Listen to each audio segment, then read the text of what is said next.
There's a haunting kind of presence, the kind that doesn't seek attention, doesn't chase applause, and never needs to speak loudly to be felt. It's the presence of the man who offers nothing. No emotion, no validation, no explanation, just stillness. And that stillness is unsettling, because in his quiet, others begin to unravel. They speak more. They reveal more. They project their insecurities and desires onto his blank surface, not realizing they are exposing themselves. He becomes a mirror, not a performer. And in a world addicted to noise, that silence feels like power. Heavy, measured, inescapable. This isn't shyness, it's strategy. It's not withdrawal, it's precision. Machiavelli understood this perfectly. Offer them nothing, and they will give you everything. Because when you give nothing, you don't just withhold, you create a vacuum. And human nature will do anything to fill it. 1. The power of absence. People don't become obsessed with clarity. They become obsessed with mystery. What they understand, they categorize. What they can't decode, they chase. That's the paradox of human desire. It leans toward the unknown. When you remove the need to be seen, liked, or explained, something unexpected happens. You stop being a person in their minds and start becoming a question. And questions, when left unanswered, become obsessions. In a room full of noise, the quiet man stands out. Not because he demands attention, but because he doesn't. He becomes the still point others orbit. Every pause becomes loaded. Every glance feels deliberate. People start interpreting his silence like scripture, imagining meaning where none was given. Why? Because silence forces people to participate. They lean in. They project. And in trying to define you, they expose themselves. They tell you more about them than you ever reveal about you. This is the quiet genius of the void. He doesn't move fast, yet he gets followed. He doesn't explain, yet he is studied. He does less and receives more. He offers nothing and becomes everything. In a world addicted to attention, his silence becomes the loudest presence in the room. 2. The emotional economy. In today's world, everyone is performing, chasing attention like currency, desperate to be seen by strangers who scroll past in seconds. But the man who becomes the void steps outside that arena. He doesn't compete. He doesn't chase. He doesn't play the game. He's not disconnected. He's simply evolved past the need to perform. Every look he withholds carries weight. Every word he chooses to speak lands like law. His silence isn't awkward or hollow. It's precise. It's the silence of a man who holds himself back because he doesn't need to prove anything. Not to you, not to the world. And that quiet refusal, that's what makes him unforgettable. Because in a culture that overshares, he remains untouched. In a crowd begging to be noticed, he disappears. And still, they remember him. Not for what he gave, but for what he never needed to. 3. Case study. Negotiation. Two men face each other across the table. One leans forward, talking fast. Selling. Justifying. Trying to win the moment with words. He fills the air with urgency, hoping noise will close the gap. The other man stays still. Calm. Quiet. Not cold, just unreadable. He doesn't interrupt.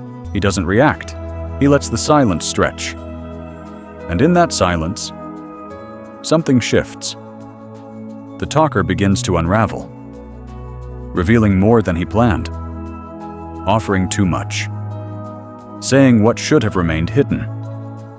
Not because the silent man demanded it, but because the pressure of quiet became too much to bear. That's the paradox. The man who says less gains more. He doesn't dominate by force. He lets the other man collapse under his own need to be heard. Silence doesn't just reveal weakness. It invites it out of hiding. And in negotiation, that's power. 4. Application in daily life. You enter the room, calm, steady, unshaken. Around you, people perform. They laugh too loudly, talk too fast, offer smiles dipped in anxiety. They signal status, crack jokes, seek validation with every glance. But you don't play that game. You say little, you move slowly, you observe. Not because you're shy, but because you're grounded. You're not searching for approval. You've already made peace with who you are. And that quiet confidence unsettles people. They don't understand a man who doesn't need to be seen. They wonder, if he's not seeking attention, maybe he doesn't need it. And if he doesn't need it, maybe he's already above us all. This isn't arrogance, it's discipline. Because the man who doesn't need the room is the one the room starts to revolve around. That's not coldness, that's control. 5. Not emptiness, selection. Becoming the void doesn't mean shutting off your emotions or building walls around your heart. It means choosing silence with intention. It's not about hiding who you are.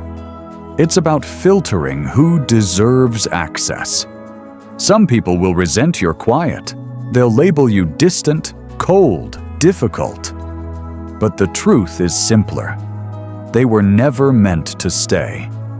Because if someone grows bitter when you offer nothing, imagine how quickly they would have drained you if you gave them everything. That's the quiet genius of the void. It doesn't reject people, it reveals them. It doesn't slam doors, it leaves them open and watches who walks away. You don't push anyone out, you just stop performing. And suddenly, the wrong ones remove themselves. Not because you failed to connect, but because they were never built for silence in the first place. 6. Historical examples. Marcus Aurelius ruled an empire with restraint, letting his actions whisper louder than any speech. Genghis Khan, with a calm gaze and silent tactics, dismantled entire kingdoms through deceit and precision. Machiavelli, exiled and unheard by the crowds, wrote quietly for the powerful few, and his words still shape nations. Power doesn't always announce itself. Often, it hides in silence. Even nature understands this law. The black hole doesn't glow. It draws entire galaxies inward through invisible force. The ocean doesn't explain its strength. It simply pulls, quietly, with depth no man can measure. This is how real dominance works. Not with noise, not with grand displays, but with gravity. The most powerful forces don't perform, they pull. And when you learn to lead without noise, to influence without explanation, you become part of that same unshakable current. 7. Final thoughts. Silence is not absence, it's psychological gravity. When you speak too much, you dilute your power. When you reveal too much, they learn to control you. But when you become the void, you are no longer predictable. And what cannot be predicted cannot be controlled. The man who offers nothing becomes the man who is given everything. 8. When you offer nothing, they imagine everything. People rarely fall in love with reality. They fall in love with the story they tell themselves about you. It's not who you are that captures them. It's who they imagine you might be. And the less you reveal, the more space they have to project. Your silence becomes a canvas. Your restraint becomes intrigue. They start filling in the blanks with their desires, their fantasies, their ideal version of you. Without saying a word, you become unforgettable. Not because of what you show, but because of what you withhold. That's the quiet power of emotional minimalism. You don't flood them with attention. You don't over-explain, overshare, or try to impress. You simply exist, steady, composed, unreadable. And in doing so, you allow their imagination to do the work. And once someone invests their imagination into you, they're already yours. 9. The Trap of Overexposure. Many people mistake vulnerability for value. They believe that sharing everything, their past, their pain, their thoughts, will build instant intimacy. So they over-confess. They over-explain. They offer their full story too soon, hoping it will make someone stay. But what they actually create isn't connection, it's predictability. And predictability is the enemy of desire. The moment someone can fully read you, they stop reaching for you. You're no longer a presence that stirs curiosity. You've become a checklist, known, labeled, safe, and slowly forgotten. But when you become the void, you take away that easy access. You become contrast in a world obsessed with constant availability. You build real connection not by giving everything, but by letting others earn their way in. Because mystery is not manipulation, it's pacing. And when done right, it keeps the fire alive long after the first spark. 10. Strategic silence in love. A man who holds his center in silence, who doesn't rush to explain, justify, or seek approval, becomes quietly magnetic. It's not because he's playing hard to get. It's because he's rooted, grounded, self-contained. He doesn't share emotions to earn love. He doesn't speak just to be heard. He doesn't chase clarity from others because he's already clear within himself. And that calm detachment, that absence of need, draws people in. It's not about being cold. It's about being anchored. While others try to connect by giving more, he connects by needing less. He's not begging to be understood. He's allowing others to feel him. Not through words, but through presence. And that presence lingers. Because in a world full of men trying to be liked, the one who doesn't try at all becomes unforgettable. 11. Selection through distance. This is where the void reveals its true purpose. Not just as a shield, but as a filter. When you embrace distance, you begin to see people for who they really are. Those who grow irritated by your silence were never interested in your substance. Those who vanish when you stop entertaining them were only there for the performance. The void exposes that truth. You no longer chase affection. You no longer ask, "Do they love me?" You simply watch and see who stays when there's nothing left to prove. Because real love, real loyalty, doesn't need a spotlight. It survives in the quiet. It breathes in the pauses. The void doesn't just make you powerful. It makes you wise. It teaches you to stop shouting for connection, and instead, let the silence show you who hears you without a sound. 12. Social power and the emotional economy. In most social environments, everyone is trying to be seen. They joke, overshare, interrupt, and perform, all vying for attention, hoping to be liked, to belong. But the man who becomes the void doesn't step into that contest. He doesn't speak to win approval. He doesn't react just to fit in. He simply exists, still composed, unaffected. And yet, he becomes the center of gravity. Why? Because he offers nothing, and that absence creates value. He doesn't trade emotion for acceptance. He doesn't barter attention for belonging. He becomes the emotional economy itself. Others begin to spend their energy, their words, their presence, just to remain close to him. This is influence at its purest. presence without performance, power without noise. In a room full of signals, he sends none. And still, he's the one they all feel. 13. The danger of misusing the void. Let's be clear. The law of the void holds immense power, but in the wrong hands, it becomes a weapon instead of a tool. Silence, when used carelessly, can feel like cruelty. Detachment, without compassion, can harden into emotional coldness, and what begins as discipline can quietly rot into dysfunction. This isn't about ghosting. It's not about punishing others with your absence or using silence to manipulate feelings. The true void isn't built on spite. It's built on restraint.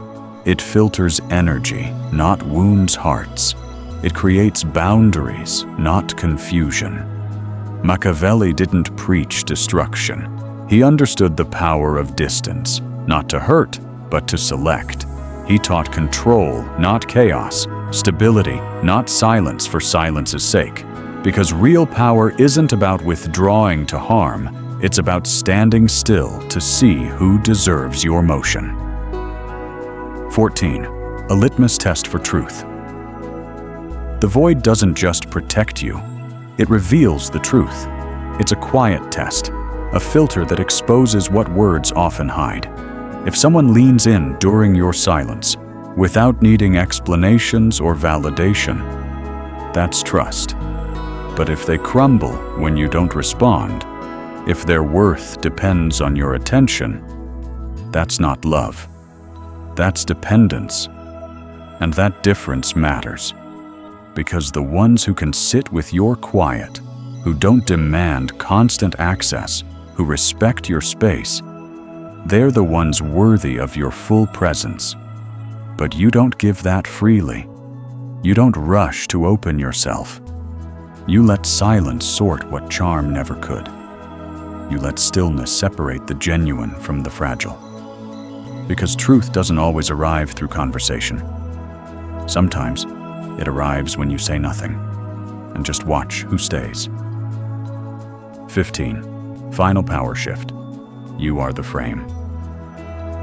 Most men spend their lives trying to fit in, chasing approval, proving their worth, asking to be chosen. But the man who masters the void doesn't seek entry.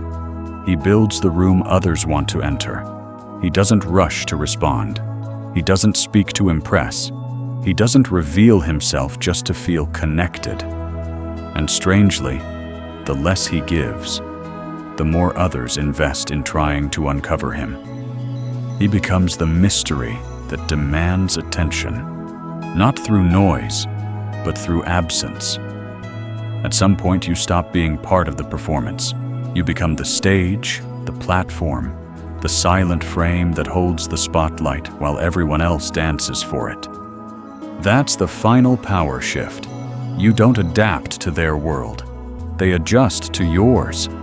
Not because you begged, but because you remained still while they reached for something they couldn't quite touch. 16. Closing. Emotional minimalism. Not emptiness, but elegance. The void is not hollow. It is dense with restraint. It is not numb. It is alert, aware, disciplined. It's the calm eyes that see through chaos. It's the still presence that shifts the energy of a room. It is the decision to speak when it matters.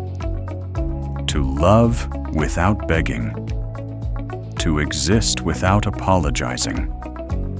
Because in a world where everyone screams to be seen, the one who says nothing becomes unforgettable.